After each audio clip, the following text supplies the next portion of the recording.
Resentimiento, arrepentimiento y renacimiento espiritual en Max Scheler.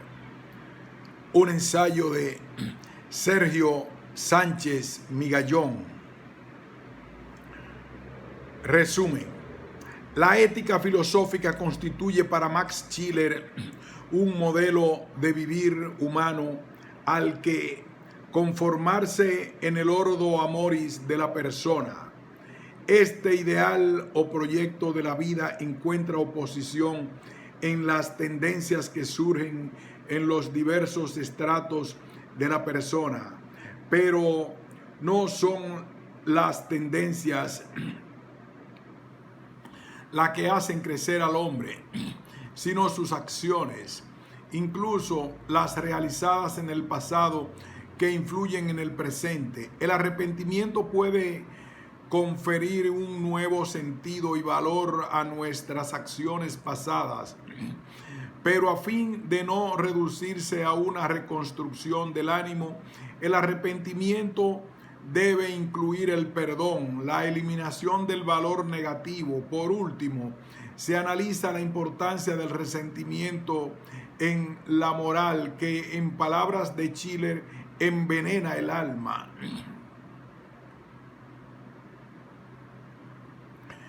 El título propuesto para este artículo hace alusión a tres fenómenos analizados por Scheler, sobre todo en dos obras suyas: El resentimiento en la moral y arrepentimiento y nuevo nacimiento. Los organizadores de este ciclo han formulado dicho título con muy buen juicio, atendiendo al orden de la tarea moral que cada persona debe acometer en sí misma, a saber, primero, descubrir el resentimiento que con tanta frecuencia albergamos todos en diverso grado y por diferentes causas, y que tanto obstaculiza el progreso moral. Segundo, arrepentirnos de tal actitud. Y tercero, en virtud de ese arrepentimiento, renacer espiritualmente en un estado moral superior. Sin embargo, me ha parecido conveniente plantear y desarrollar aquí mis reflexiones sobre estos temas en el orden inverso. En ello, porque de este modo no se presupone hasta el final la meta de la vida moral que Scheler tiene en mente, sino que más bien se comienza por mostrar esta, sobre todo en su carácter más valioso y de vida, y desde ahí se ilumina el camino para lograrla. Así, además, entiendo que se refleja y descubre mejor la profunda importancia de las experiencias morales de que aquí se trata. Comenzaré, por tanto, por la exposición del ideal que Scheler propone en su filosofía moral, ideal al que hay que renacer continuamente. En el segundo lugar, trataré de mostrar cómo este filósofo ve que el arrepentimiento es un camino y experiencia necesarios para recomenzar y reorientar nuestra vida. Y finalmente señalaré que el resentimiento, muy lúcidamente y analizado por Scheler, constituye uno de los mayores y más enconados obstáculos para arrepentirnos. El ideal moral y el continuo renacimiento espiritual hacia él. Desde sus inicios en la filosofía griega, la ética filosófica, se ha planteado un ideal general de vida al que tender, un modelo de vivir humano al que conformarse progresivamente mediante las decisiones concretas a lo largo de la biografía personal. Toda auténtica doctrina ética ha procedido así desde entonces, y por ello la sencilla razón de que es una exigencia de la existencia humana el plantearse su propio modo de vida en general a la luz de la cual evaluar sus acciones ocasionales. Pues bien, la filosofía moral de Max Scheler no es en esto una excepción. Ciertamente se ha generalizado entre nosotros la expresión ética de los valores, una dudosa, aunque quizá inevitable traducción de la palabra alemana Wertethik para designar la filosofía moral propuesta por Schiller, junto a las otras dos grandes versiones de la misma corriente, a saber, la de Nikolai Hartmann y la de Dietrich von Hildebrand. Pero esta denominación no presta un buen servicio a la inteligencia de lo que tenía en mente este fenomenólogo, al menos para quienes se acercan a su obra de un modo primerizo o incompleto. Me refiero a la impresión de que la ética schilleriana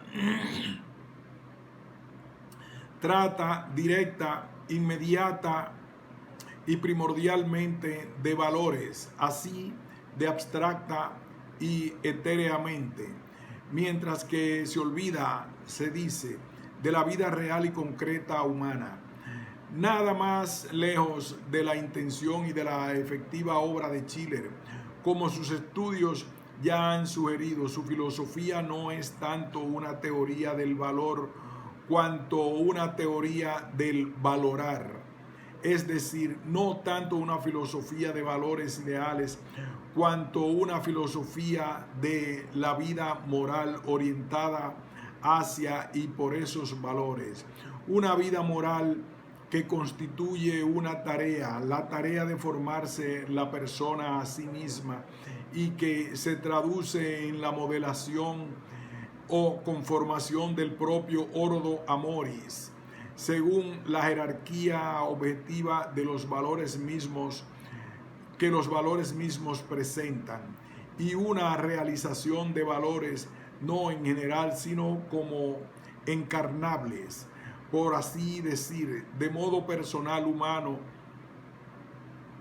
y de modo también individualmente reconocido como debido para mí, de un modo vocacionalmente individual, lo que Schiller llama la determinación individual. Pero la formación general de la persona no es el tema que debe tratarse ahora. De eso se ocupará otra conferencia posterior, sino únicamente de ciertos procesos de esa tarea, a saber, cuando hemos de orientar nuestra vida.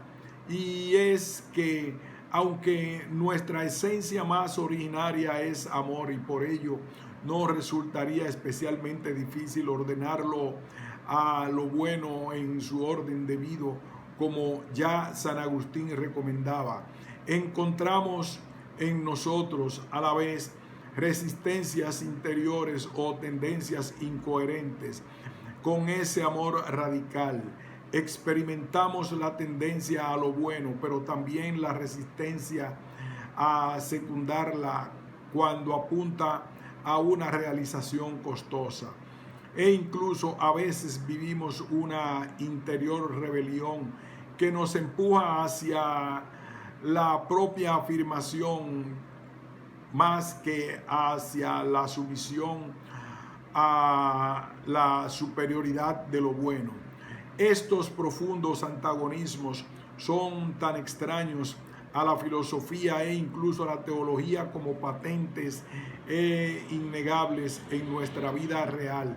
Esta hibridación de tendencias que dificulta nuestro coherente progreso moral proviene en parte de que la persona humana que somos posee diferentes estratos o niveles de profundidad, según la conocida caracterización schilleriana, que son también fuentes o centros de tendencias: el yo como organismo corporal, el yo vital y anímico, y la persona espiritual, Según esta diversidad de planos del ser y del querer, podemos querer algo desde el fondo de nosotros mismos, pero experimentar a la vez un querer contrario en un plano más superficial. ¿Acaso porque el primer querer contraviene algo percibido como bueno en ese estrato más somero?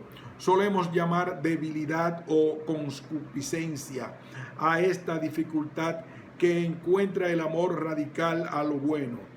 Pero a menudo encontramos también un tipo diverso de resistencias, unas tendencias contrarias al amor, a lo bueno, malas, las califica Schiller, que radican en el estrato mismo más profundo. Se trata de las ocasiones en que asistimos a ese mismo íntimo debate o pugna en el seno mismo del querer profundo, la lucha entre el amor y el odio a lo bueno, un odio que puede llevar incluso a la desesperación y a la autodestrucción. En palabras del propio Schiller, acostumbramos a llamar malicia u orgullo a esta tendencia opuesta a la buena. Sin duda, resulta más fácil de entender y de comprender la debilidad que la malicia. La primera busca bienes sensibles o vitales. En cambio, ¿qué mueve a la segunda? ¿Acaso la impulsa, como Hildebrand dice, del orgullo, la afirmación de la propia voluntad frente al reclamo de entrega y obediencia que nos dirige lo bueno y valioso?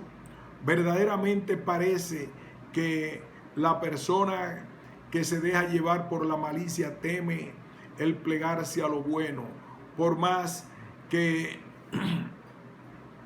se presente como bueno para ella, recorte en realidad su libertad. En esa situación la persona, su amor a lo bueno que le constituye, se ve presa de un espejismo y de un miedo que la retiene y paraliza. En efecto, mientras que el amor es descubridor e impulsor, el miedo es cegador e inhibidor. Lo que nos abre el mundo es el amor, no el miedo. El miedo presupone la esfera del mundo cerrada. Una de las grandes diferencias entre Max Schiller y Martin Heidegger es que el sentimiento fundamental y esencial humano es para Schiller el amor y para Heidegger el sentimiento de miedo o angustia. En definitiva, la persona, si quiere progresar moralmente, avanzar en su camino hacia su ideal moral y ontológico a la vez, según Schiller, ha de liberarse continuamente de estas trabas, sean de la debilidad hacia lo sensible o sean de la malicia nacida o del autoengaño o del temor a la hacia la heteronomía. Una y otra vez ha de mitigar, contrarrestar y anular en lo posible esas tendencias que estorban el despliegue de su amor a lo bueno. Y esto no es otra cosa que renacer del continuo, dar muerte a nuestra peor parte y surgir renovados en nuestro ser y amar más genuino y nativo, más hondo y por ello más espiritual. ¿Cómo será posible esto? Desde luego, no está en nuestro poder directo liberarnos de cómo somos, de las tendencias radicadas en nuestro ser, pero sí tenemos cierto poder directo sobre nuestras tendencias, sino sobre acciones que fortalecen o refuerzan unas a otras de nuestras tendencias, de manera que esa tarea terminará transformándonos indirectamente, pero aún hay más. No solo es que tengamos cierto poder sobre nuestras acciones decididas en el presente, sino también, curiosa y sorprendentemente, sobre acciones que decidimos y ejecutamos en el pasado y que continúan influyendo sobre nuestro presente querer. Es aquí donde Schiller nos propone la peculiar vivencia del arrepentimiento, naturaleza y presupuestos del arrepentimiento. La definición más compendiada y explícita que Schiller ofrece del arrepentimiento dice así: arrepentirse significa ante todo imprimir a un fragmento de nuestra vida pasada, volviéndonos sobre él un nuevo sentido y valor de miembro. Es decir, de acuerdo con lo que le parece la intuición más común y clara, describe el arrepentimiento como, dice también, una verdadera penetración en la esfera del pasado de nuestra vida y una verdadera intervención quirúrgica en ella. Ciertamente no nos falta la experiencia propia y ajena de la transformación personal que experimenta quien vive un sincero arrepentimiento. Sin embargo, esa intuición natural, por así decir, se ve a menudo enturbiada por diversas teorías, particularmente nacidas de la filosofía moderna, que dificultan la comprensión y por ende la realización de tan importante vivencia. La filosofía moderna, afirma nuestro autor, acostumbra a ver en el arrepentimiento casi exclusivamente un acto meramente negativo y, por así decirlo, altamente antieconómico e incluso superfluo, una desarmonía del alma que reduce a engaños de diversa índole, a falta de pensamiento o a enfermedad. Y expone 4 concepciones de esa mentalidad general que desvirtúan la idea del arrepentimiento sin llegar a ver su genuina esencia. Esas doctrinas son las que llama la teoría empirista o psicologista, la teoría de la venganza, la teoría del temor y la teoría de la resaca. La primera de esas concepciones es en realidad doble, la determinista y la indeterminista, pero ambas variantes se nutren igualmente del empirismo o del psicologismo, es decir, de la interpretación de la vida psíquica según el esquema de la experiencia sensible. En primer lugar, los deterministas piensan, al modo de lo físico, que el pasado es inalterable y que además las acciones pasadas ocurrieron tal como necesariamente tenían que producirse. De manera que el arrepentimiento, según ellos, supone un absurdo choque en el que arremetemos contra lo inmutable. Frente a ello, Schiller sostiene que tenemos la indudable experiencia de que nuestra vida no transcurre solo en el tiempo objetivo como las cosas físicas, sino también en un tiempo psíquico peculiar, reversible y recuperable, y que gracias a ello y a que nuestras acciones no son únicamente sucesos como los de la naturaleza, nuestra vida, nuestro carácter moral, sí es redimible y modificable según su sentido, valor y eficacia sobre nuestro querer. En segundo lugar, los indeterministas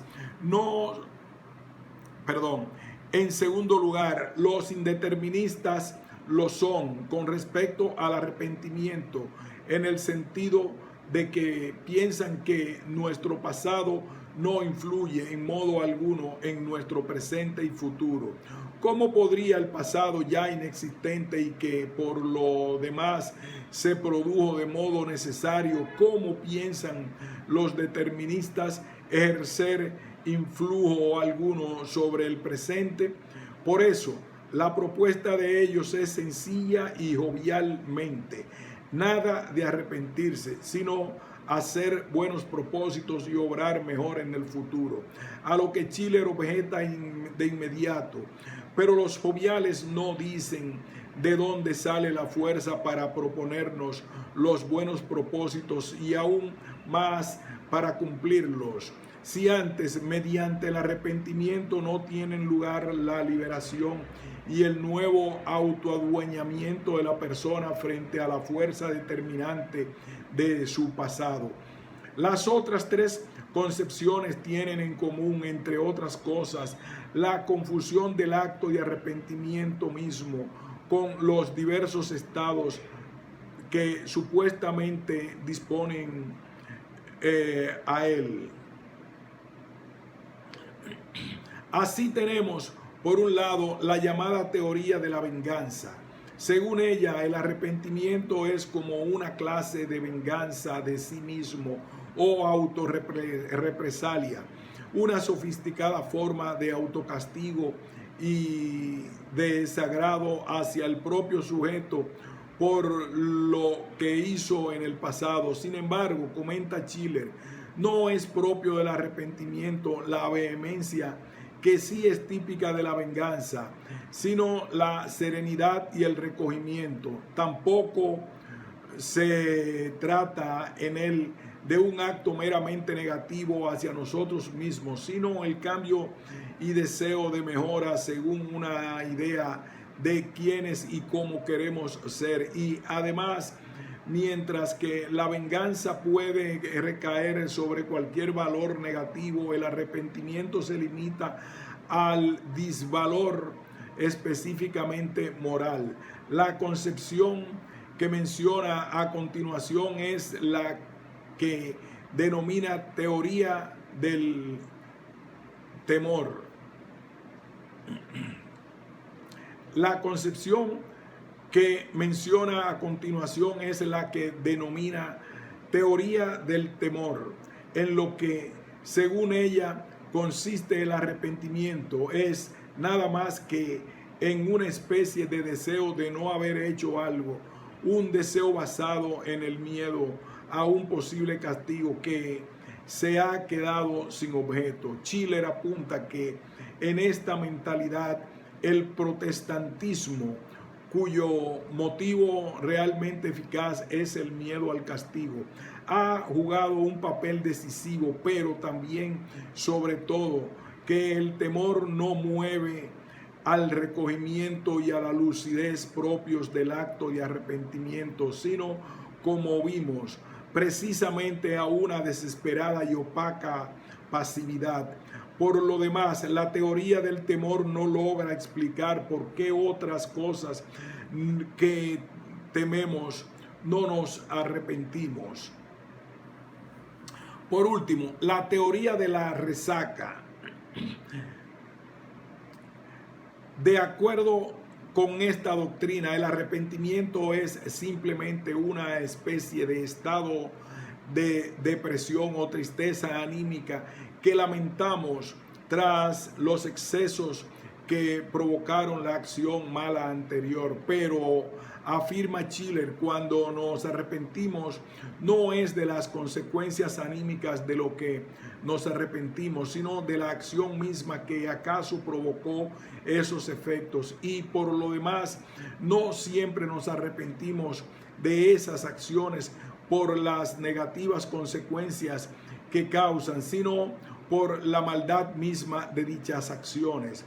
Como sucede en muchos escritos de Schiller, el análisis crítico de diversos malentendidos acerca de un fenómeno saca a la luz las peculiaridades de la esencia de este. En el caso del arrepentimiento, lo alumbrado es resumidamente que en los actos de ese tipo lo que realmente vivimos es, como primer paso, hacernos presente una acción pasada moralmente disvaliosa, la cual pesa negativamente sobre nosotros e influye en nuestro querer actual, y después toma ante esa acción una postura axiológica o valorativa distinta, o sea, negativa o de rechazo, para que así forme parte de nuestra vida biográfica de un modo nuevo, con un sentido y valor diverso. Como he mostrado con detalle en otro lugar, los presupuestos antropológicos necesarios del arrepentimiento según Schiller son tres. Primero, que los actos humanos contienen dos componentes, el de su realidad fáctica y el de su sentido axiológico. Segundo, el que la vida humana es una biografía o historia que comprende globalmente todos los actos pasados de la persona, influyendo esto en el presente. Y tercero, que somos libres para cambiar nuestra valoración de un acto pasado, dándole un valor distinto en el todo de nuestra vida y haciendo así que influya de otro modo en nosotros.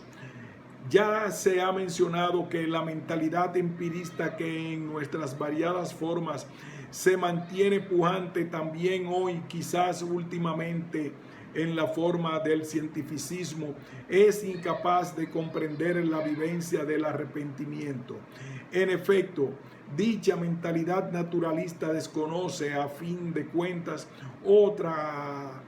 otras cualidades que no sean las naturales, ni rastro entonces de sentido axiológico, y tampoco le cabe sospecha alguna de un tiempo que no sea el medido por los relojes, esto es, un tiempo inexorable y sobre todo irrecuperable, con lo cual resulta imposible una influencia en el orden de lo valioso y menos un reobrar sobre el pasado. Lo único que caben son influjos unidireccionales y según las relaciones mecánico-causales únicamente, además en el presente. El naturalismo parece ignorar la irreal y fantasmagórica imagen que entonces tendríamos de la vida humana, una sucesión de acontecimientos neutros que reaparecerían en el pasado sin dejar más que quizá cierta huella en el sistema nervioso. Es decir, la única influencia de nuestra historia serían ciertas modificaciones neuronales. A eso se reducirá nuestra responsabilidad, nuestra educación e influencias morales, nuestro inconsciente y hábitos, etc. ¿No es este acaso el supuesto de lo que ambiguamente hoy se conoce con el nombre de neuroética? Y lo que finalmente queda comprometido e imposibilitado en este estrecho esquema empirista es la libertad. Pues si no podemos volver sobre nuestro pasado y si no hay sentido de valor alguno que poder cambiar, queda en nada la supuesta liberación de las tendencias de que hablábamos al principio. Toda conversión y renacer se vuelven vacíos y sin embargo no nos falta la tenaz experiencia de que el sincero arrepentimiento es algo bueno y provechoso. Nos mejora, nos transforma, nos libera de un peso, de una culpa. Schiller lo expresa así: el arrepentimiento mata el nervio vital de la culpa, a través del cual ella influye, expulsa motivo y acción, la acción con su nariz del centro vital de la persona y con ello posibilita el libre y espontáneo comienzo, el inicio virginal de una nueva sucesión vital que ahora puede surgir del centro de la personalidad no atada ya por más tiempo, precisamente gracias al acto de arrepentimiento. Y aunque poco más adelante tiende a atribuir al arrepentimiento más de lo que puede, a saber, cancelar un disvalor moral, cuando dice que dicho acto, el arrepentimiento, desvanece verdaderamente el disvalor moral, el carácter valioso moralmente malo de las correspondientes conductas. En su ética afirma que solo Dios puede perdonar en ese sentido de cancelar un valor moral negativo.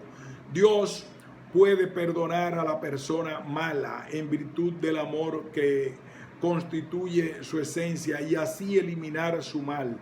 En este sentido, anota Schiller, solo Dios puede perdonar. Ahora bien, por extendida que se halle la mentalidad empirista y por mucho que dificulte la comprensión del arrepentimiento y de toda la vida espiritual, no me parece que sea ella el mayor enemigo, por así decir, del arrepentimiento y del renacimiento espiritual. Y soy de esta opinión porque el empirismo, en ese sentido amplio que le hemos dado, carece en sí mismo de la fuerza que aparenta tener. En efecto, si se trata del empirismo teórico,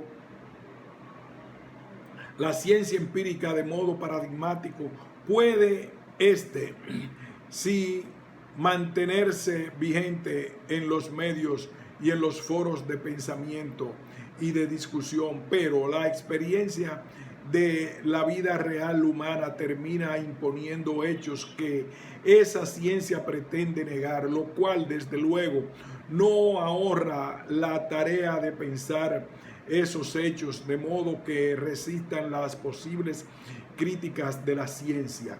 En ese sentido, dice Schiller, con gran lucidez, las tradiciones que pueden ser disueltas y destruidas no son vivas, sino solo moribundas. La ciencia no tiene fuerza para matar. Al revés, debe estar ya muerto aquello de lo que se apodera. Y si se trata del empirismo práctico, es verdad que produce mediante el hedonismo un embotamiento para lo espiritual difícil de remover, pero esa saturación de lo sensible no alcanzará ni llenará nunca el estrato o nivel espiritual en que reside la vida moral y opera el arrepentimiento. Esto se ve claramente si se tiene a la vista la conocida doctrina schilleriana de los diversos estratos de profundidad de la vida sentimental humana, que tampoco puede desarrollarse ahora aquí. Lo que interesa subrayar en este momento es que lo sensible puede distraernos de lo espiritual hasta cierto punto, pero el estrato profundo de la persona solo se satisface con los valores espirituales, morales sobre todo, y ese deseo de satisfacción persiste, soterrado incluso bajo una conducta práctica hedonista. Con otras palabras, lo que hay que advertir es que el motivo o motor del arrepentimiento se encuentra en ese nivel espiritual y este es accesible. Con otras palabras, lo que hay que advertir es que el motivo o motor del arrepentimiento se encuentra en ese nivel espiritual y este es inaccesible a las categorías y a la dinámica empíricas. ¿De qué nivel hablamos exactamente en el arrepentimiento? Y sobre todo, ¿cuál es el motivo o motor? Es sabido que, según Schiller, todas las acciones proceden según su orientación y fuerza de la actitud fundamental que él llama disposición de ánimo, Gesinnung, ordo amoris o ethos. Esa actitud de fondo consiste en un amor general y profundo hacia cierto mundo de valores dentro del entero espectro axiológico posible. Desde luego, entonces, el arrepentimiento procederá del amor como todo acto, pero se trata de un acto complejo, movido por un amor también complejo, por así decir. Me explico, el arrepentimiento no consiste en un acto de querer algo, sino de transformar el querer mismo. Cuando nos arrepentimos de una acción pasada, estamos rechazando interiormente aquel querer nuestro anterior y nos proponemos querer a partir de ahora de una nueva manera. Queremos dejar de ser aquel yo que quiso así y pasar a ser un yo que quiere de otro modo. Pero entonces, lo curioso es que el arrepentimiento tiene que moverse por un amor que aún no se tiene. Ha de querer con la fuerza de un yo que aún no es.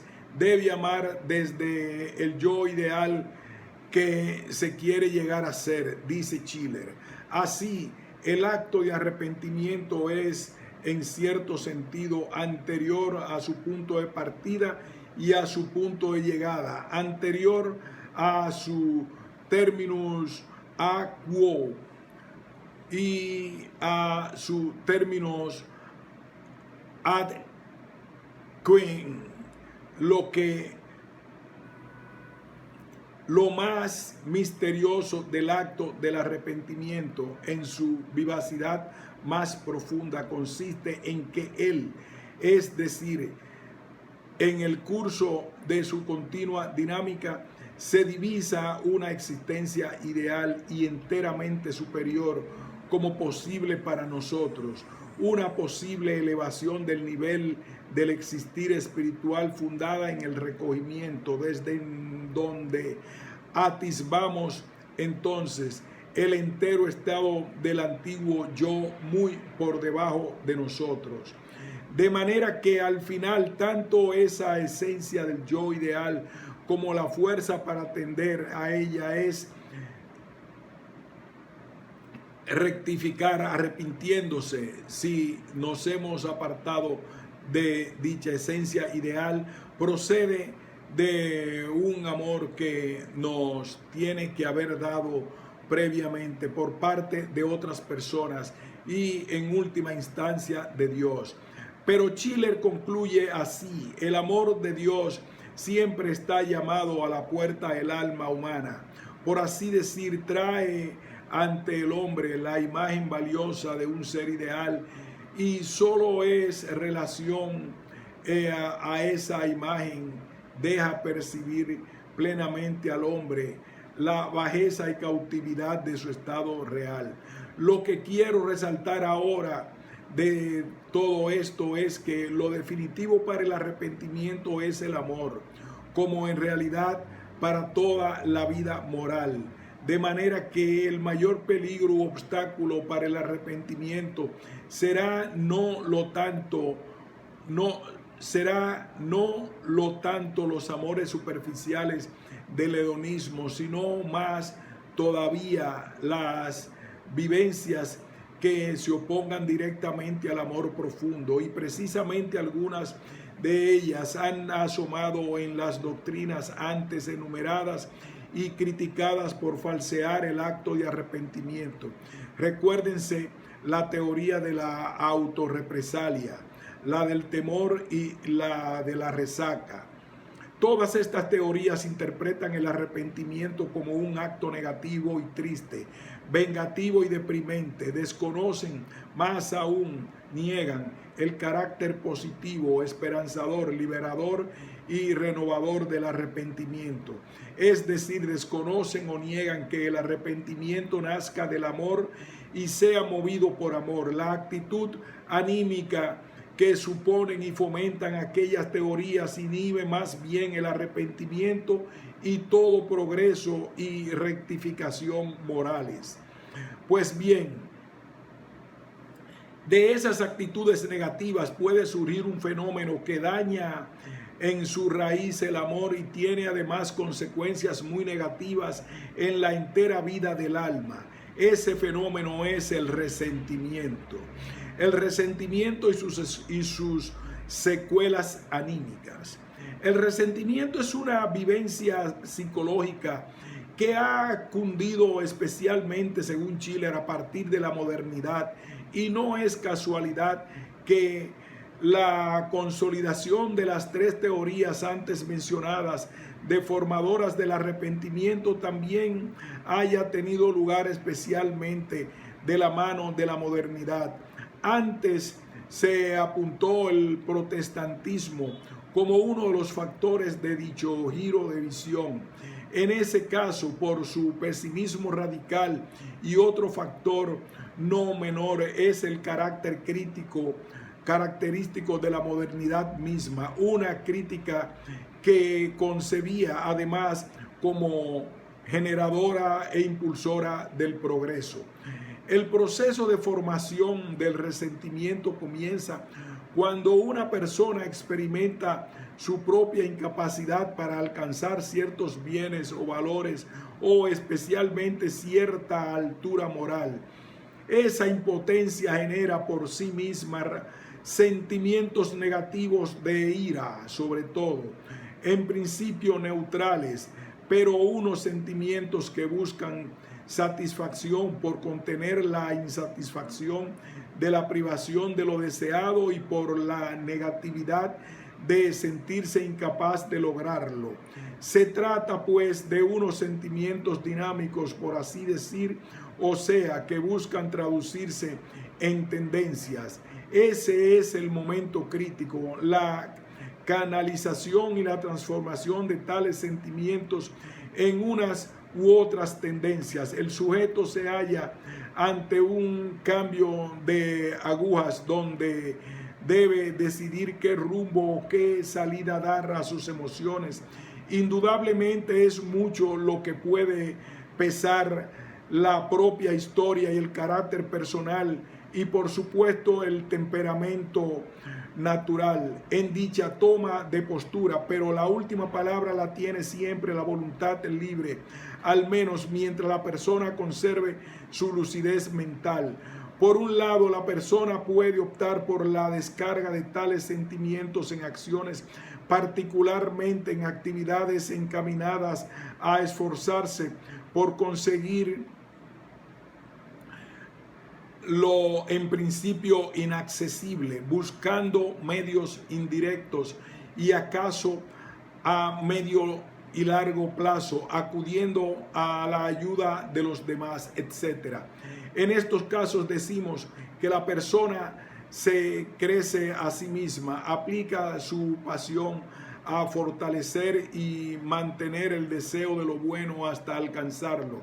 Y si finalmente no es posible para ella la deseada adquisición, transforma y descarga también ese anhelo en la emulación, en la medida de lo imitable de ella, celebrando la existencia de bienes tan elevados como algo positivo también para ella, pues participa de su contemplación y compañía, aunque no llegue a encarnarlos personalmente.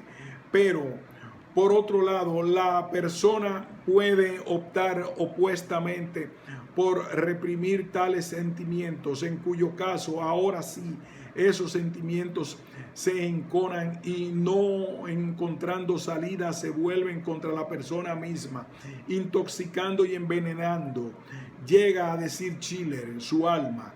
Es verdad que los susodichos sentimientos pueden desvanecerse al parecer bajo una actitud de indiferencia que al mismo tiempo se fomenta, pero esa disolución es solo momentánea, y esa fingida indiferencia es ya el primer síntoma, según el fenomenólogo, de que el resentimiento ha hecho presa de nuestro ánimo y ha comenzado a anidar en nosotros. En efecto, la típica estrategia anímica entrañada en el resentimiento, que opera de modo casi inconsciente, es que, como en la fábula de la zorra y las uvas, se acabe negando, engañándose, que las cosas tengan los valores que antes veíamos en ellas. Se intenta así anular el deseo inicial de esos bienes para aliviar la insatisfacción y pretender disimular la desgracia de la propia impotencia. Después, para tratar de seguir eliminando el sufrimiento, esa persona querrá apartar la mirada de los valores en general, allá donde aparezcan que no puede alcanzar. De este modo, a base de no querer ver un aspecto valioso de la realidad, si no se detiene ese proceso, la entera imagen objetiva del mundo valioso termina siendo falseada. En su huida de los valores positivos, el resentido se hunde en los negativos que ve por todas partes. Aquellos valores positivos le parecen irresistibles y llegan a dañarle, como la luz del sol, porque le recuerdan su incapacidad para con ellos. Y lo dramático de esto es que en la medida en que se aleja de dichos valores, más inaccesibles le resultan.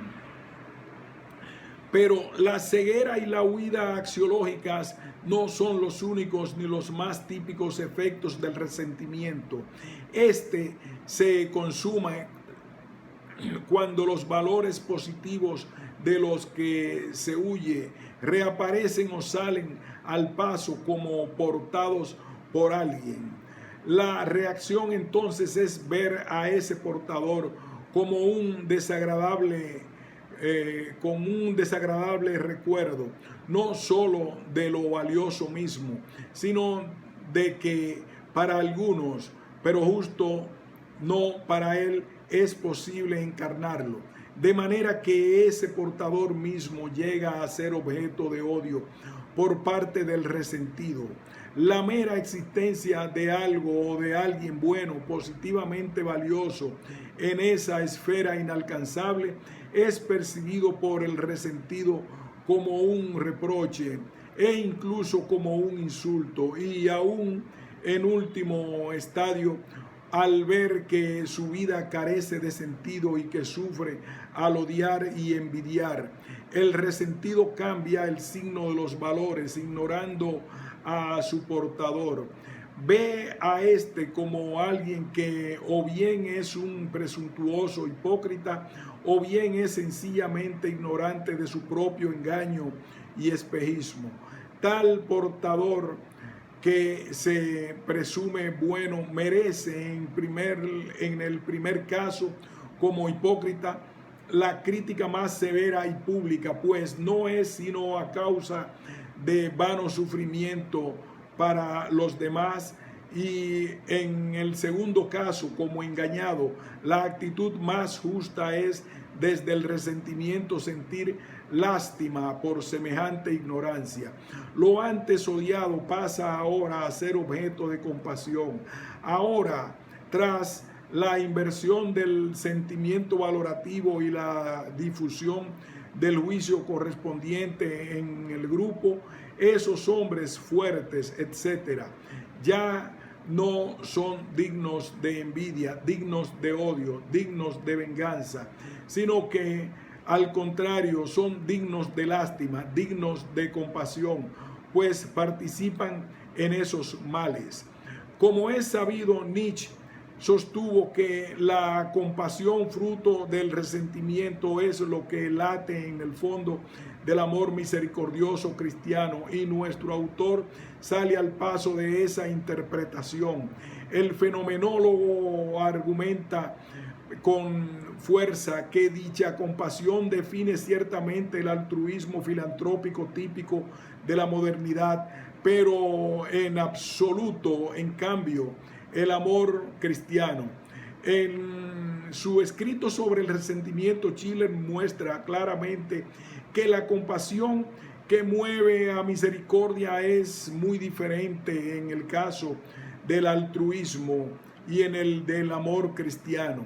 En el amor cristiano se trata de un impulso a amar lo bueno, apreciándolo en su auténtica cualidad positiva, que se da, sin embargo, en medio de lo imperfecto. consiste en un amor de quien se siente lleno, pleno, por así decirlo, y cuya consecuencia, pero solo consecuencia, es la beneficencia. El altruismo, por el contrario, es más bien una huida de sí mismo hacia el otro simplemente por ser otro. De ahí su nombre. En opinión de Schiller, la compasión del altruismo es una comprensión de lo imperfecto o inferior humano que llega incluso a esgrimirse contra la presunta bondad de Dios. No se trata simplemente de la clásica crítica a la bondad divina que parte de la existencia del mal en el mundo. Lo que ahora se objeta a Dios es además que se declare el solo bueno y nos exija intentar ser como Él, siendo esto imposible para nosotros.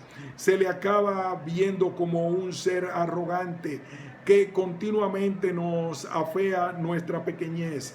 Es aún la condescendencia del resentido pretende suplantar la supuesta y falsa, según él, misericordia de Dios, aliviando la imperfección humana. El resentido, que lo es hasta el final, se ve a sí mismo mejor, más capaz de amor que incluso el mismo Dios. Schiller analiza certeramente el fenómeno que Nietzsche tiene en mente, pero como ya se ha dicho, apunta que lo que en realidad irritó a gran crítico de la modernidad fue cierto cristianismo infectado de ese altruismo moderno, pues el genuino amor cristiano no responde en absoluto a esa negativa caracterización.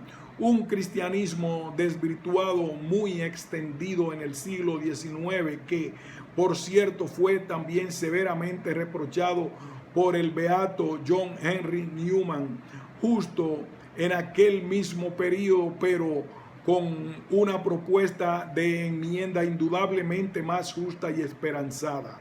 Lo que nos interesaba resaltar aquí es que el resentimiento obstruye el amor frontal a lo bueno que tenemos y somos. En primer lugar, por volverse ciego para lo bueno, y en segundo lugar, por tornar el amor en odio, so pretexto de amarse a sí mismo en la propia limitación, pero anulando lo mejor y más valioso de nosotros mismos, a saber, nuestra capacidad de amar. Y si vimos que el motor y motivo del arrepentimiento era precisamente el amor, es fácil ver ahora por qué considerábamos el resentimiento como la mayor traba para el arrepentimiento y para el consiguiente progreso moral.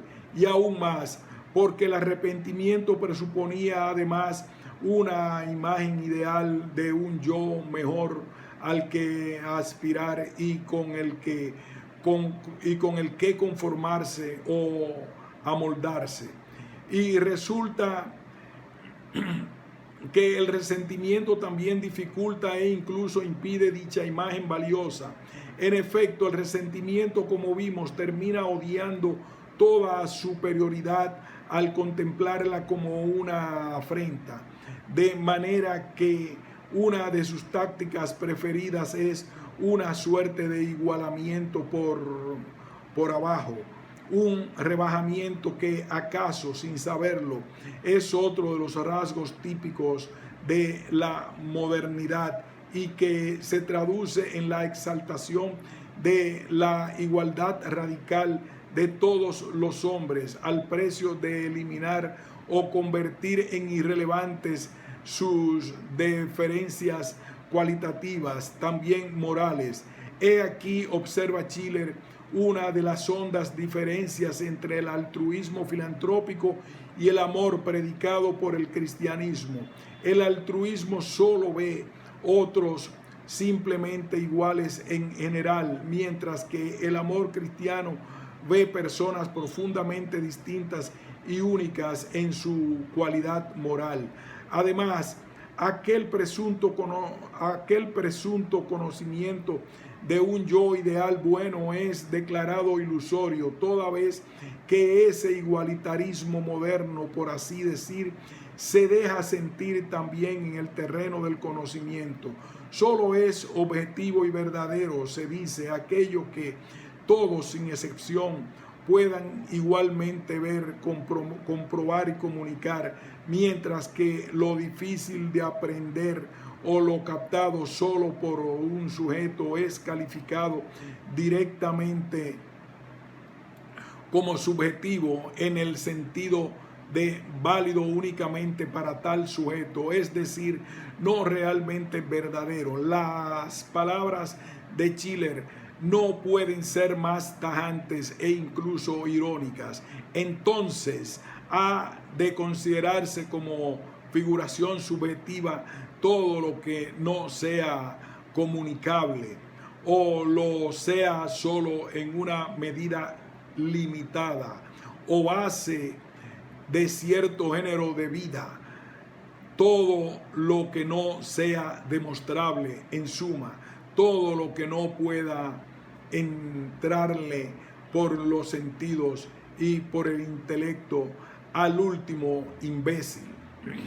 Y por último, otro efecto de este igualamiento a la baja, asimismo letal, del arrepentimiento es la tendencia a negar moralidad a cualquier fruto que no sea un logro adquirido por uno mismo. Es decir, lo único que en realidad se valora es el esfuerzo propio, rechazando toda gratuidad moral de amor recibido y de iluminación cognoscitiva.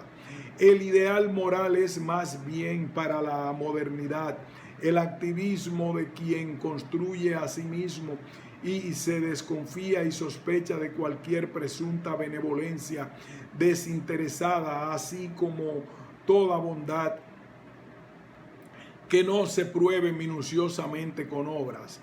Por eso no es extraño que lo útil se eleve como el valor superior, y no solo porque cada vez disponemos de más medios para alcanzar más objetivos, sino porque lo útil es aquello igualmente disponible para todos en orden a cualquier fin posible.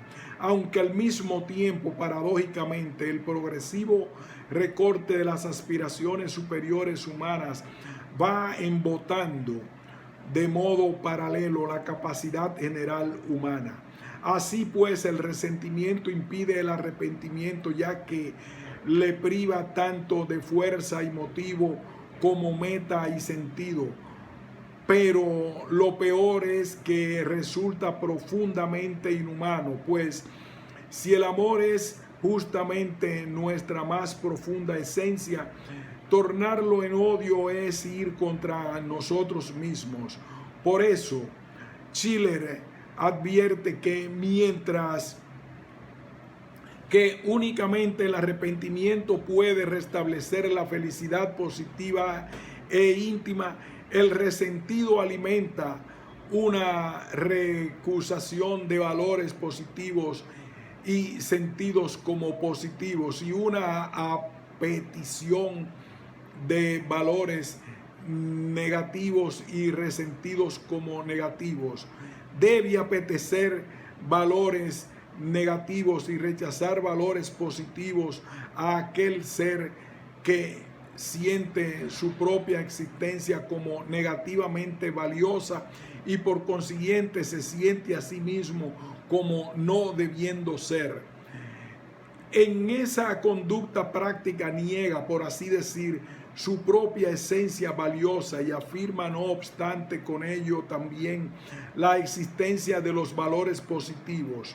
En esta conexión descansa el carácter esencialmente autodestructor del malo y más directamente referido al arrepentimiento y consiguiente progreso moral, o mejor dicho, a la falta de ellos.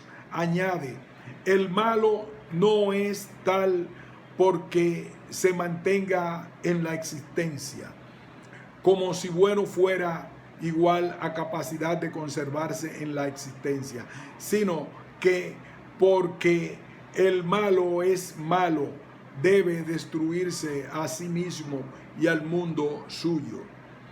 Con otras palabras, y para concluir, el amor que somos y que recibimos de otras personas y de Dios impulsa a la mejora, a la superación, a la continua conversión y renacer espirituales, avanzando hacia nuestro mejor yo posible, mientras que el odio resentido inhibe todo progreso, paralizándonos y desesperándonos, y fingiendo indiferencia termina por volverse contra la propia persona. ¿No nos recuerda esto la conocida sentencia agustiniana? Cuando digas es suficiente, entonces has muerto. Fin de este ensayo de Sergio Sánchez Migallón, Instituto de Antropología y Ética, Universidad de Navarra.